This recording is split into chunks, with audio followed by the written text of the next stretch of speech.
तर आपण बघतोय वीर धरणासंदर्भात आपण बोलत होतो। उजनी आणि वीर धरणामधून काल केलेल्या पाण्याचा विसर्ग यामुळे भीमा नदीच्या पाणी पातळीत प्रचंड वाढ झाली।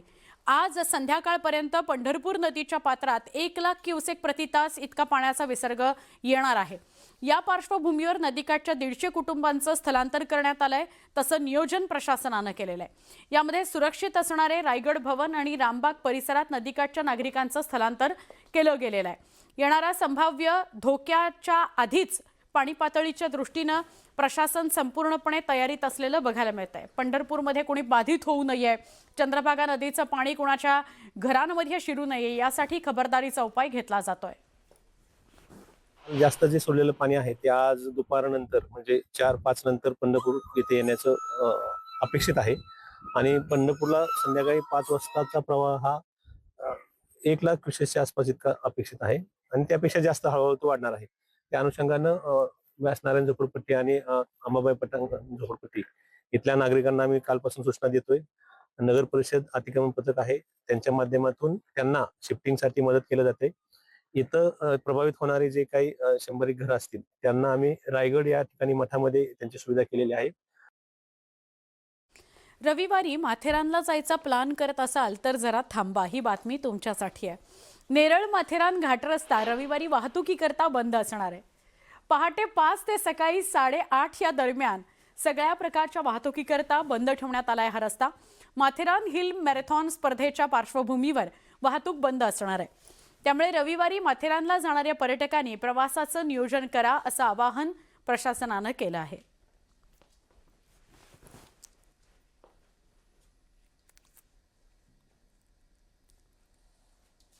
नवापूर शहर आणि परिसरात सुरू असलेल्या मुसळधार पावसामुळे रंगावली नदीला पूर आला। रंगावली नदीच्या वाढलेल्या पाणी पातळीमुळे नदीकाठावरील गावांना थोडं सावधान राहायचं आहे। नवापूर शहरातून जाणाऱ्या पुलावर नदीचं पाणी आलंय, पूल वाहतुकीकरता बंद करावा लागलेला आहे। नवापूर परिसरासह गुजरात राज्यात होत असलेल्या मुसळधार पावसाचा परिणाम रंगावली नदीच्या पाणी पातळीवर बघायला मिळतोय। नवापूर शहरावरही पावसाचा परिणाम बघायला मिळतोय।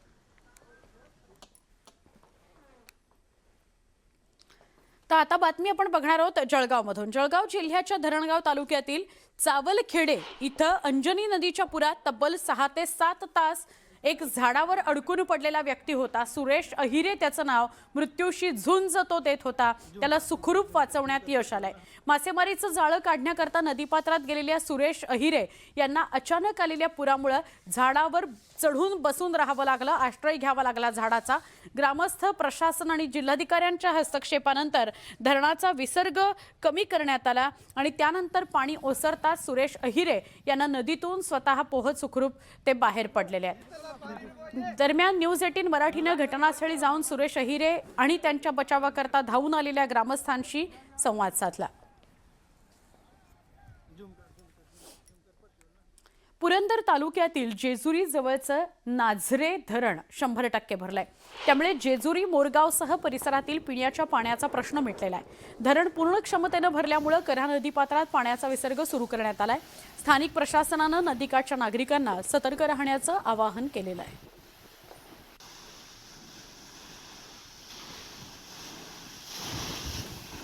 जेजुरीतलं हे नाझरे धरण आहे, पूर्ण क्षमतेने भरलेलं आहे। त्यामुळे जेजुरी, मोरगाव या ठिकाणच्या पाण्याचा प्रश्न पूर्णपणे मिटलेला आहे।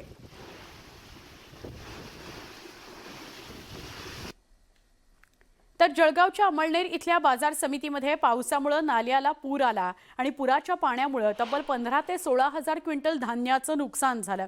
पुराच्या पाण्यामुळे बाजार समितीतील संरक्षक भिंत पडली। गहू, हरभरा, बाजरी, ज्वारी, मका अशा 15 ते 16 हजार क्विंटल धान्याचा पूर्णपणे नासाडी झाली, कारण ते भिजलं। बाजार समितीत जवळपास 4 ते 5 फुटापर्यंत वाहणाऱ्या पुराचं पाणी आलं आणि बाजार समितीतील धान्य अक्षरशः रस्त्यावर आलं, मातीमोल झालं, ते भिजलं आणि आता सडायला लागलंय। धान्याला कोंब सुद्धा यायला लागलेले आहेत।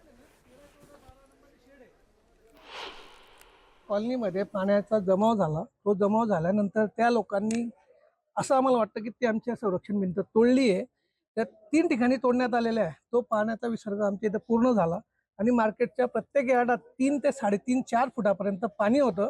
ते आमच्याकडे सगळं फोटो वगैरे आहे, ते आम्हाला शेअर करतो आणि त्याच्यामुळे भरपूर नुकसान झालं।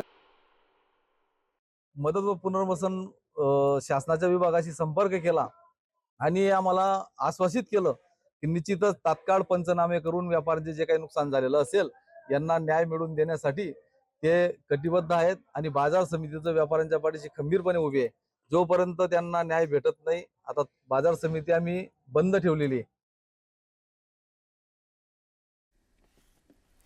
अन्न आणि औषध प्रशासनाचे आयुक्त तुकाराम मुंडे यांच्या भेसळी विरोधी कारवाईचा परिणाम आता गुळ बाजारावरही दिसू लागलाय।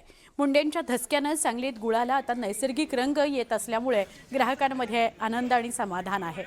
काही ठिकाणी गुळात साखरेची भेसळ होत असल्याची चर्चा असली तरी रंगासाठी वापरल्या जाणाऱ्या रसायनांचा वापर मोठ्या प्रमाणात थांबल्याचं व्यापाऱ्यांचं मत आहे। जे गुळ येतं कर्नाटकातूनच माल येत आहे आणि तो अतिशय चांगल्या प्रतीचा बिगर कलर व्यवस्थित माल येत आहे, त्यामुळे आमच्या गुळाला पण थोडी मागणी वाढलेली आहे।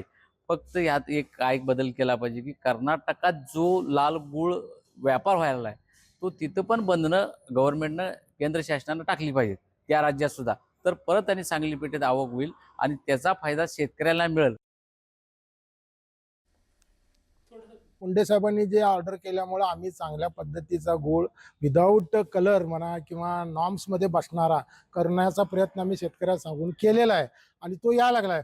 पण व्हायला कसं माहिती आहे काय, आमच्याकडे तो गूळ यायला लागलाय पण कर्नाटकातनं गुजरातला म्हणा किंवा कर्नाटकातनं डायरेक्ट तो माल चाललाय, त्यामुळे आमच्या मालाला जरा डिमांड कमी आले, गिराईक बी इथं कमी यायला लागले। नालासोपाऱ्यामध्ये सर्वसामान्यांच्या आरोग्याशी जोडलेल्या मेडिक्लेम विमा व्यवस्थेमध्ये कोट्यवधींच्या फसवणुकीचा पर्दाफाश झाला।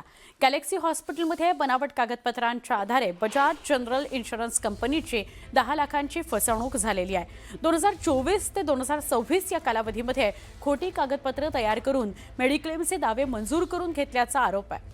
या प्रकरणामध्ये हॉस्पिटलच्या व्यवस्थापनाशी पेल्हार पोलीस ठाण्यामध्ये 4 जणांविरोधात गुन्हा दाखल करण्यात आलाय। पोलिसांकडून अधिक तपास सुरू आहे।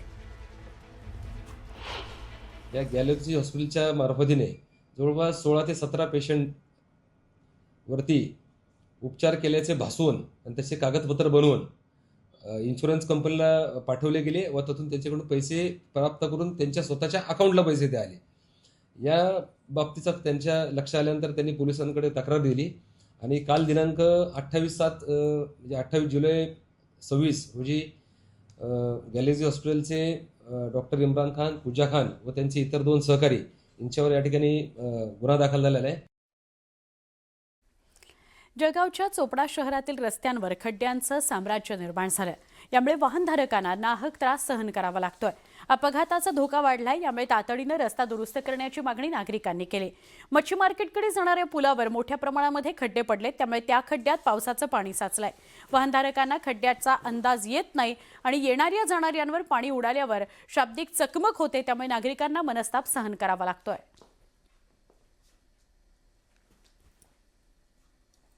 ठाणे जिल्ह्यातल्या शहापूर तालुक्यात जिल्हा परिषद शाळांमधील विद्यार्थ्यांचा पोषण आहार गेल्या 2 महिन्यांपासून बंद आहे, असा आरोप श्रमजीवी संघटनेनं केलाय। निधी अभावी ही परिस्थिती निर्माण झाल्याचा दावा करत विद्यार्थी, पालक आणि कार्यकर्त्यांनी शहापूर पंचायत समितीवर थाळी मोर्चा काढला। पोषण आहार तातडीनं सुरू करावा, आवश्यक निधी उपलब्ध करून संबंधित अधिकाऱ्यांवर कारवाई करावी, अशी मागणी आंदोलकांनी केली आहे।